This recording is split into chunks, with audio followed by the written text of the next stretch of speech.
Hey guys, welcome back. Today is the day. Are you ready? Because I'm not sure that I am. But here we are, and whether I'm ready or not, it is happening. Yep, today we finish building our cosmos and finally finish our end project. And that is very strange to say, but the plan for today is to finally fill out the section of the void behind me because it looks very empty right now, especially when you compare it to this. Just look how much more vibrant that looks.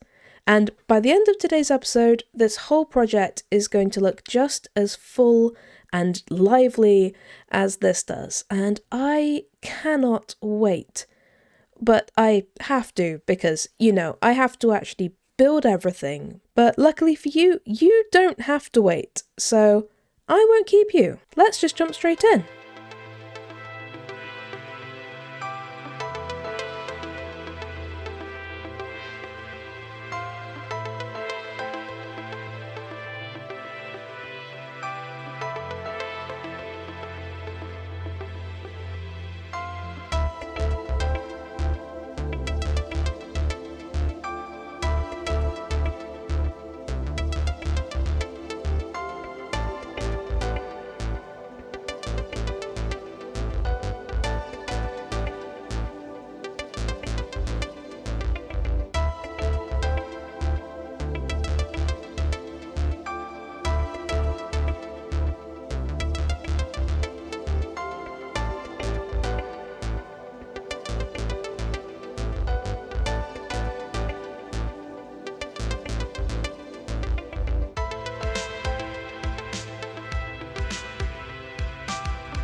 Well, that is looking so much better than it was.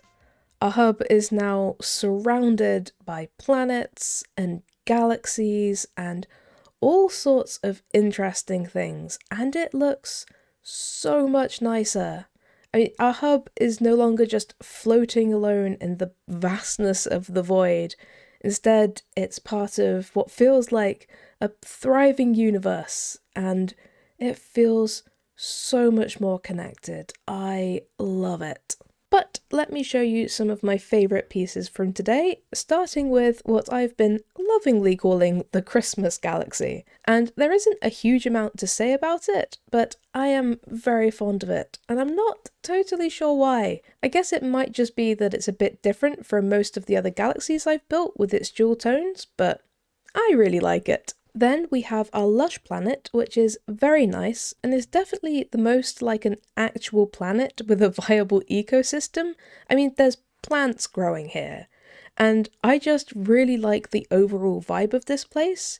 It feels quite calm and serene with its little pool of water and lush greenery, and I imagine out of most of the planets I've built, this one would actually be a nice place to go on holiday. Next is one of, I think, 4 planets I ended up building today with a ring around them. I guess ringed planets must have been on my mind, and this is definitely one of the trickier ones with its diagonal ring, but I absolutely love it.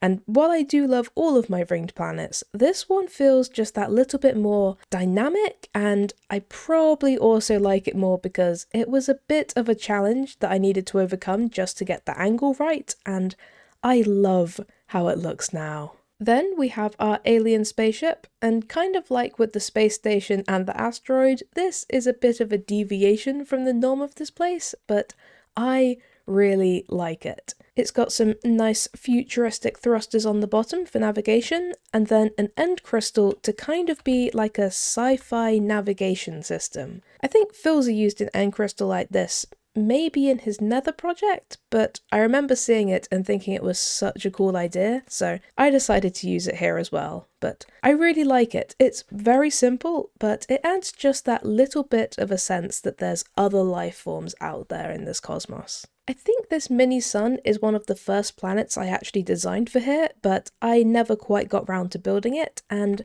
I do really like it. It's very simple, but it's nice to have something out here which is a bit more like a sun than a planet, and I like to imagine this is where most of the light that hits the hub is from. And then this is by far the biggest planet that I've built in this place, and I love it. As you may be able to tell, this design was very influenced by Saturn, and I really wanted to try and create that sort of dusty appearance while still having a nice variation to the colours. And in the end, stripped wood worked out perfectly, especially when viewed from a little further away where the textures aren't quite as noticeable.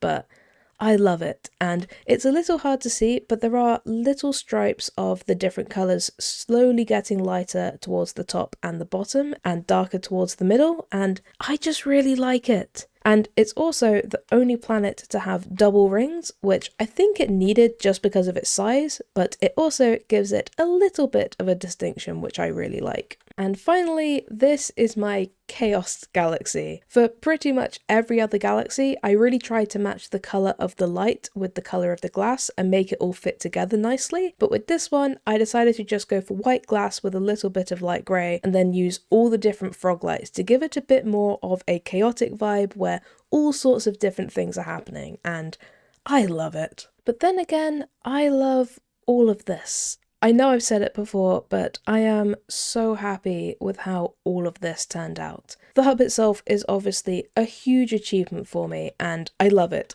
especially when viewed from this angle. I honestly get lost for words when I think about what this all used to look like and then what it looks like now. And then adding this universe just put that final little finishing touch that I think this project needed, and I could not be happier. It all turned out so much better than I could have ever hoped, and I am so glad I've been able to share this whole journey with you guys. It just makes it even more special. I think next episode I want to make a little highlight video showing this project from start to finish and really try and showcase the journey we've all been on. I think that would be really, really nice, so I'm hoping I'll manage to make something nice out of that. And then after that, who knows?